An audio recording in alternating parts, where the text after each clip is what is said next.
বিতর্কিত দশম, একাদশ ও দ্বাদশ জাতীয় সংসদ নির্বাচনে প্রধান নির্বাচন কমিশনার সহ দায়িত্ব পালন করা ১৯ জনের বিরুদ্ধে রাজধানীর শেরেবাংলা নগর থানায় মামলার আবেদন করেছে বিএনপি। একই সঙ্গে ২০১৪, ২০১৮ ও ২০২৪ সালের ভোট পরিচালনাকারী সিএসি ও নির্বাচন কমিশনারদের বিরুদ্ধে ব্যবস্থা নিতে ইসিতে আবেদন জানিয়েছে দলটি। বিএনপি মহাসচিব মির্জা ফখরুল ইসলাম আলমগীরের সই করা আবেদন প্রধান নির্বাচন কমিশনার এএমএম নাসির উদ্দিনের কাছে জমা দিয়েছে বিএনপির প্রতিনিধি দল। বিস্তারিত জানাচ্ছেন মইনুল হাসান।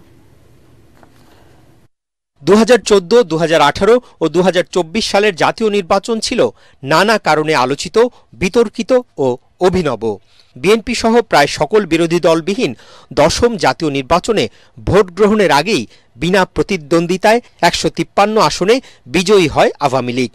৩০ ডিসেম্বর ২০১৮ সালে হওয়া একাদশ জাতীয় নির্বাচনে ব্যাপক কারচুপির অভিযোগ ওঠে। অধিকাংশ ভোট আগের রাতে হয়ে যাওয়ার অভিযোগের মধ্যে বিএনপি মাত্র ৭টি আসনে জয় পায়। বিএনপি সহ মিত্ররা সেই নির্বাচনকে নিশিরাতের নির্বাচন হিসেবে অভিহিত করে।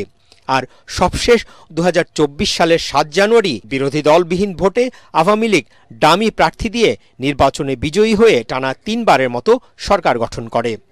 এবার এসব নির্বাচনের দায়িত্ব পালন করা প্রধান নির্বাচন কমিশনার সহ সংশ্লিষ্টদের বিরুদ্ধে ব্যবস্থা নিতে ইসিতে আবেদন করেছে বিএনপি। দলটির নির্বাহী কমিটির সদস্য সাবেক পুলিশ কর্মকর্তা সালাউদ্দিন খানের নেতৃত্বে একটি প্রতিনিধি দল রোববার নির্বাচন ভবনে এসে নাসির উদ্দিন কমিশনের কাছে আনুষ্ঠানিক অভিযোগ দায়ের করেন।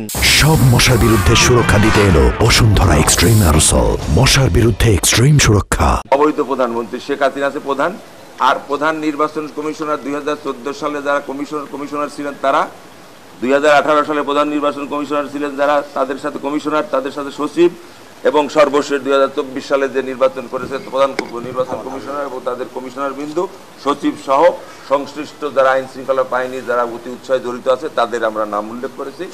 এটা ওনারা অনুসন্ধান করে ব্যবস্থা নেবেন।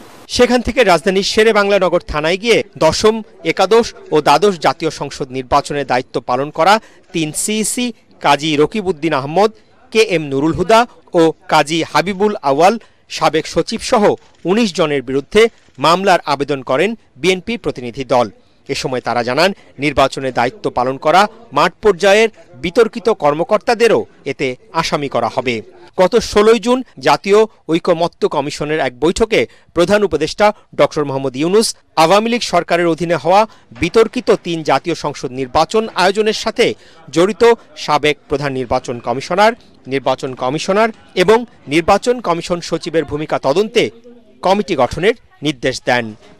মইনুল হাসান, এটিএন বাংলা, ঢাকা।